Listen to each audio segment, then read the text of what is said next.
3 de la tarde, gracias por estar con nosotros, amigos. Ya estamos con nuestra invitada de esta tarde, segunda invitada, la doctora Marta Chávez. Ella va con el número 36 por fuerza 2011. Recuerden que el 36 debe ir en un solo recuadro y no el 3 en uno y el 6 en el otro, porque si no votarían por dos candidatos distintos. Buenas tardes, Marta, gracias por estar con nosotros. Gracias más bien, Jaime, por la oportunidad. Mi saludo a los oyentes de tu programa. Sí, yo creo que las autoridades electorales, concretamente la OMPE, recién nomás han estado ya perfeccionando su propaganda educativa, que además es muy pequeña, muy casi insuficiente, que ni se nota, de señalar. Inclusive había un error, decían marque por el congresista o la congresista de su preferencia como si fuera una sola opción. Sí. Y esto que acabas de decir, de que hay que marcar en un solo recuadro los números, y que hay números que tienen 2 dígitos, ¿no? Eso no lo están diciendo. No, creo la primera, a pesar que ya tenemos muchos años de campaña con voto preferencial, creo que es uno de los primeros años, yo he participado en algunas,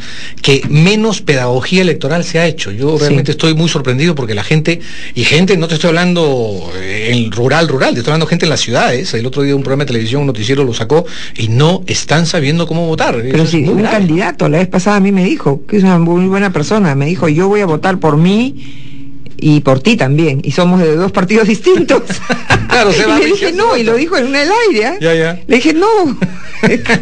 No se puede. Ahora, lo que sí se puede, es que es un poco complejo, como son 3 cédulas de una, sí se puede cruzar el voto entre el Parlamento y el Parlamento andino, por ejemplo. O sea, alguien puede querer votar por Marta Chávez para el Congreso de la República y por otro candidato para el Parlamento andino. Eso sí es válido. De otro partido. Lo que no pueden es votar por 2 congresistas de la misma institución dentro de 2 listas diferentes. Exacto. Pero es que de eso nadie lo explica. Nadie lo explica. Y los que hacemos política, Marta, no somos muchos en el país, somos un círculo muy cerrado. Entonces, exacto.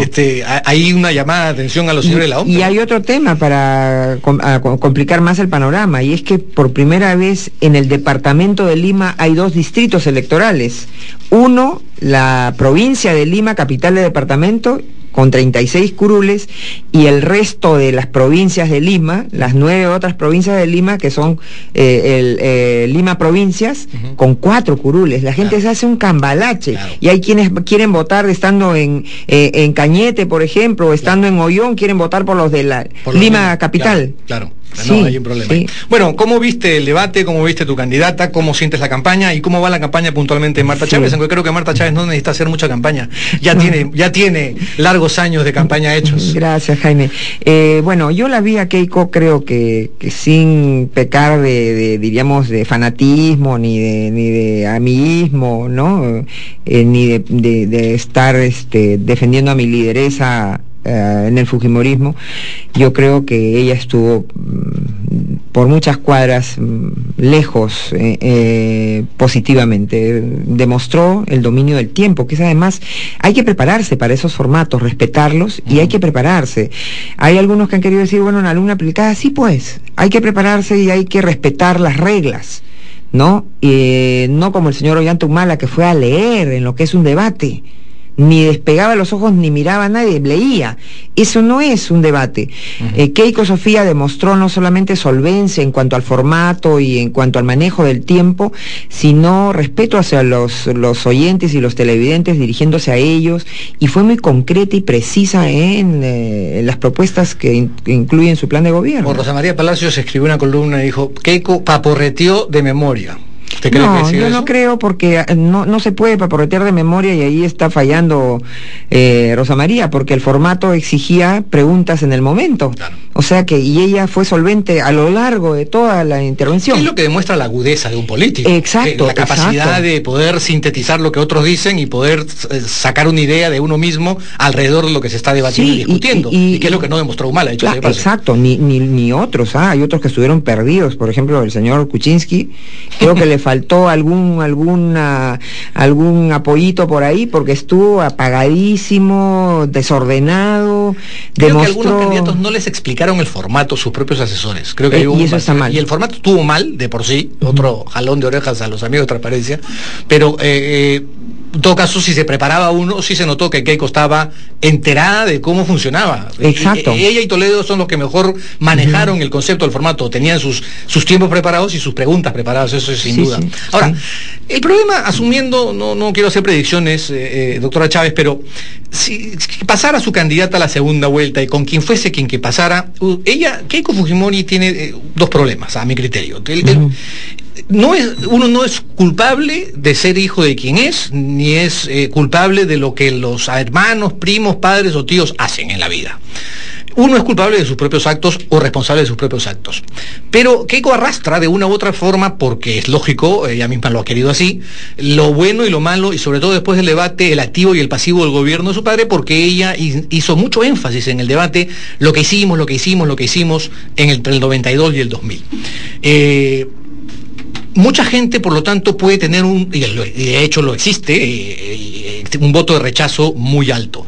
¿Cómo no creen ustedes que sumando y queriendo, mejor dicho, cómo vacunarse ante ese rechazo para que ella, como ser humano, demuestre que no tiene ninguna vinculación con ese pasado, que ella además no fue partícipe porque estudiaba afuera y era muy joven?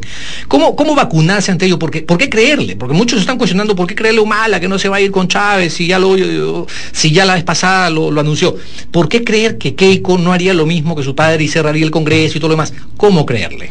Bueno, en primer lugar, sí escuché la primera parte, Jaime, cuando estabas con Juan Carlos Valdivia, y en realidad Keiko, cuando habla en términos de nosotros, nuestro gobierno, es porque no hay que olvidar, ella hoy es la lideresa del fujimorismo, es la lideresa en servicio, diríamos, del fujimorismo, porque el líder natural del fujimorismo, el presidente Fujimori, está injustamente preso, privado de sus derechos, injustamente. O sea, ella se refiere al grupo. Entonces ella se refiere a la corriente política de la cual ella es lideresa y a la cual representa en esta propuesta de gobierno. Entonces ella, desde ese punto de vista, asume obviamente el activo y el pasivo. Como persona estoy de acuerdo. Ella es una joven que, si bien también tuvo protagonismo porque ella fue primera dama, y ella en tal condición, y yo lo puedo decir, Jaime, porque el 2006, cuando en algunos momentos nos hemos encontrado en esos largos caminos que significa la candidatura a la presidencia, sí, cuando yo andaba con Keiko Sofía, había muchos lugares en los que yo era la primera vez que iba, y sin embargo ella era la sexta, séptima, octava, décima vez que ya regresaba a ese lugar. Sí, claro. Eso por su trabajo, por su trabajo. Porque era un trabajo ejecutivo, digamos, está bien, pero era un trabajo sobre todo de apoyo social. Claro. Entonces, y creo sin ninguna duda que ella es la candidata que más conoce el Perú, porque no solamente lo recorrió en el pasado, sino lo ha venido recorriendo estos últimos 4 años, ¿no? Y entonces ella te habla de cada población con nombre, con grupos, con problemas, y eso creo que es importante. Ahora, respecto a tu inquietud, ayer hemos estado de alguna manera celebrando, conmemorando, denostando el 5 de abril, ¿no? Para todos, para todo hay. Yo sí creo que fue una medida patriótica de parte del presidente Fujimori ante una situación que tiene que ser analizada a la luz de un análisis desapasionado de la historia. El Perú estaba en esos momentos en una situación límite, y por supuesto que en situaciones límites, no solamente en la República Romana, no solamente en el Perú del año 1824, cuando el Perú le da a Simón Bolívar el título de supremo dictador y suspende la Constitución que se había elaborado en 1823 para darle manos limpias y libres para poder consolidar la independencia de América. Bueno, pero Perú en 1824 no es el mismo. No, pero es que Perú en el año 1992, Jaime, era peor, porque no estábamos librando aquí la independencia de una metrópoli, estábamos librando la existencia del Estado peruano frente al terrorismo. Pero de hecho existe una cantidad de peruanos muy amplia, que no son la mayoría, que no estuvieron de acuerdo ahora con esa medida. En su momento lo estuvieron, pero ahora no. Pero ¿a dónde iba la pregunta? La pregunta era, más allá de lo que estuvo bien o mal en el pasado, mi pregunta es a futuro. Sí. ¿Cómo hacer para creer que ella no va a cometer o seguir en los mismos caminos, en los mismos errores de su padre, y por ejemplo liberar, para comenzar, a Vladimiro Montesinos de la cárcel? ¿Cómo hacer para creer eso? En primer lugar, ya el trabajo del presidente Fujimori felizmente puso las bases para el crecimiento del Perú.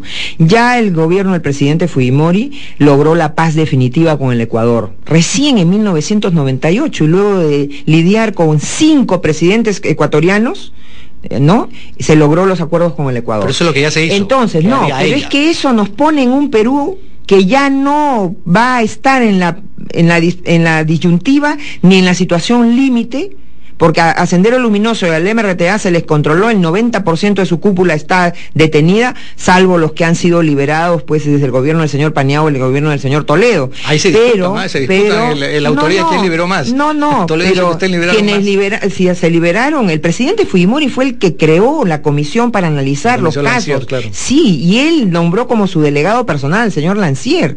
Entonces, se han liberado en base a lo que el señor Lancier señaló, pero no por indultos concedidos, como por ejemplo en el caso del señor Toledo a una traficante israelí, que le dieron 2 conmutaciones de pena para que salga libre en un año. Entonces, y reitero, para contestar, Jaime, tu pregunta, el Perú no es el Perú del año 92 y por lo tanto es irrepetible, si es que con eso se tranquilizan. Pues ¿no? Mire qué importante que lo haya dicho, porque si bien usted y yo discrepamos, por ejemplo, en eso, a pesar de que yo respeto mucho su calidad política y usted lo sabe. Gracias. Yo no estuve de acuerdo ni mucho menos con lo del 5 de abril y creo que las cosas se pudieron haber hecho diferentes. Me parece muy importante que usted, sobre todo que es una lideresa reconocida del fujimorismo, diga que eso no se volvería a repetir. Pero finalmente, yo sí le quisiera alcanzar, como se lo dije a Marilena Mendoza el otro día, una sugerencia y la mejor voluntad por el Perú de buen corazón. Del dicho al hecho hay mucho trecho. Si ustedes quieren realmente demostrarle al Perú, y si Keiko Fujimori quiere demostrarle que ella no tiene vinculación con el pasado, que si es que pasar la segunda vuelta, que convoque a gente que en su momento ya puede haber discrepado con ella. Que ustedes abran el abanico y convoquen e involucren a una campaña de peruanos inclusiva, y de esa forma podrán demostrar con hechos que no son un grupo cerrado de gente fanática que está pretendiendo revivir el pasado, sino que al contrario miran al Perú con una óptica positiva y distinta, ¿no? Jaime, eso también es una escuela que hemos recibido del presidente Fujimori. Si tú analizas, y hay tesis de ciencias políticas en la Universidad Católica, una tesis de doctorado, que demuestra que el gobierno del presidente Fujimori fue el que más abierto de todos los gobiernos del siglo XX, ¿no? En la convocatoria personal. Ya cuando sea congresista la voy a invitar para conversar sobre eso. Encantada, Señora Jaime, Marchán, nos han dado el tiempo. Amigos, gracias. Vamos a